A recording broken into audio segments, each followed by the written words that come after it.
Howdy. Lordy, it's good to see you.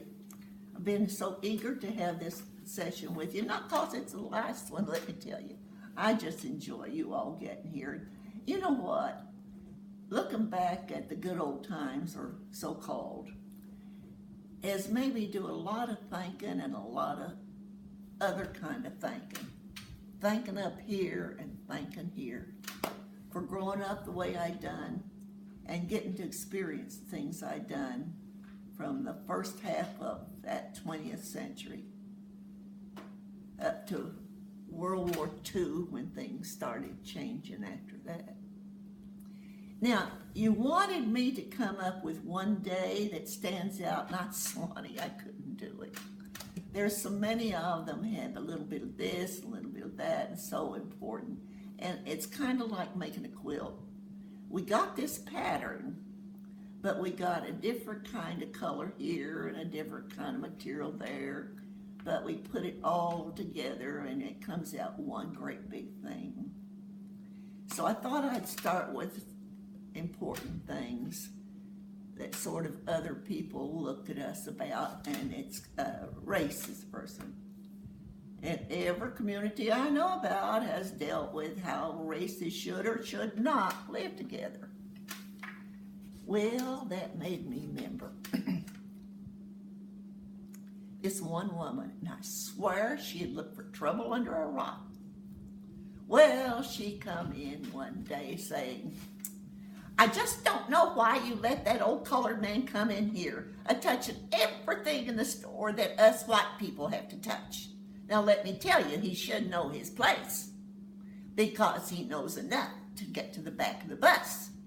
And even if you look over in town at that Norfolk and Western Depot, sign on the room says colored only, and on the drinking fountain it says colored only. Now right there it tells you, ain't no mixing, these people should be going on. Everything he's touched in here is dirty, and it just makes me feel bad if I have to pick up something. Well, why don't he go over to Wimpson to Deep Third? That's where he could do his trading, where his kind of people are. It's a good thing this ain't that county back Virginia where my people come from, because the KKK took care of things there. They got the colored out, and they ain't been back since. I'm telling you that. Now, that old man has to make a living some way. Somebody somewhere is taking care of him. But I don't know if he's a thief or what, but I wouldn't doubt it. I wouldn't put it past him.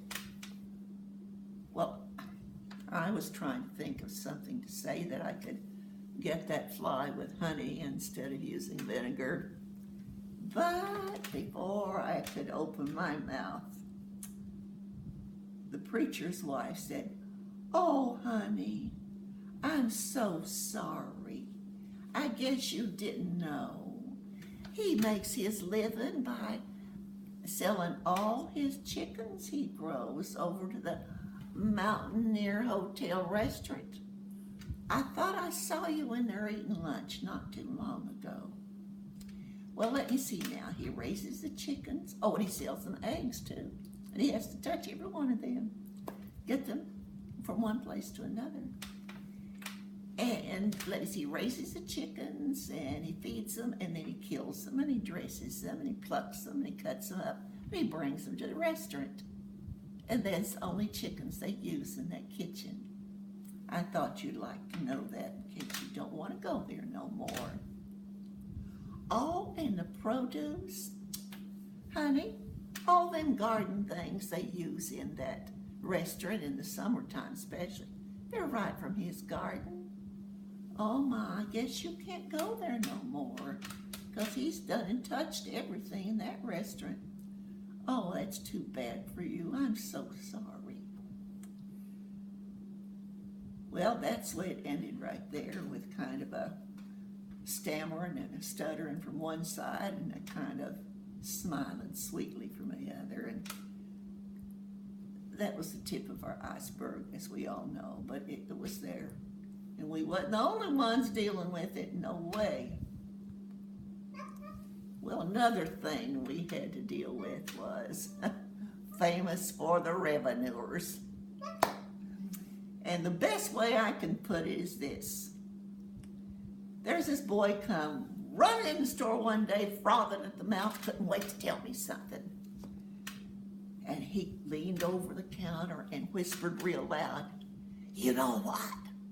2 men come to our house, and I know that they wasn't no salesmen or missionaries, because they wouldn't carry no Bibles, and they didn't have a sample case.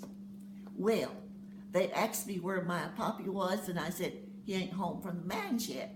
So they said, could they talk to the missus? And I thought, hey, Mommy, these 2 men out here want to talk to you. They ain't selling nothing neither.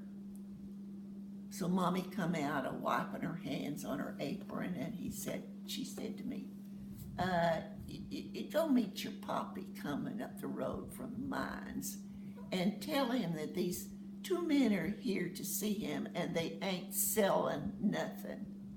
Well, I done that. I tore right out and went right down that road, and I met Poppy. And I told him what she said about the 2 men not selling something. He said, well, I'll go on home. And then you go to the neighbors and you please tell them that all that sweet water that they wanted from our spring, it's all jugged up and they could go get it. Well, I done that because I done what Poppy told me. And you know what? He never did strop me like some of my friends got stropped. That was my daddy. And I remember one time I said, Daddy, I don't want to be no coal miner because I don't want to have to take a bath every day to wash all that coal dust off of me. And Daddy said, too serious like, if I got anything to do about it, you won't have to. Oh, yeah, okay. So when I got home, I was all sitting on the porch, drinking Mommy's sweet tea. And then that man said to my Poppy, here you're moonshining on it. We gotta search the place. And if you don't let us, we're gonna burn it down. And Poppy said, search all you want. Ain't no liquor on my property. So they done it. I swear, they searched in the house. They tore everything out of the cupboards, and they looked there. They even tore some floorboards up to look under the floorboards. They looked in the smokehouse. They looked in the spring house. They even went into the barn and looked in the hog sty. They didn't find nothing. I could have told them that. I know, wouldn't I? Yeah. So after they left, Daddy said, here's some money. You go down to the store and get me a chaw of my tobacco and a plug, you know, the kind I like, and here's a penny for you. And for my penny, I want a red jawbreaker because they last the longest. Oh, that boy. I knowed he was raised right, and he shouldn't be blabbing things to other people, but there he was, just telling me. I was glad there's nobody else in the store, because what this told me is we live by kind of code, and a lot of things we live by is mind your own business. You just don't mess with anybody who's doing something that they own their own property and they have the right to be doing on some way. Well, let me tell you, I got to stop for a drink of water. Is that all right with you? Oh, thank you, honey.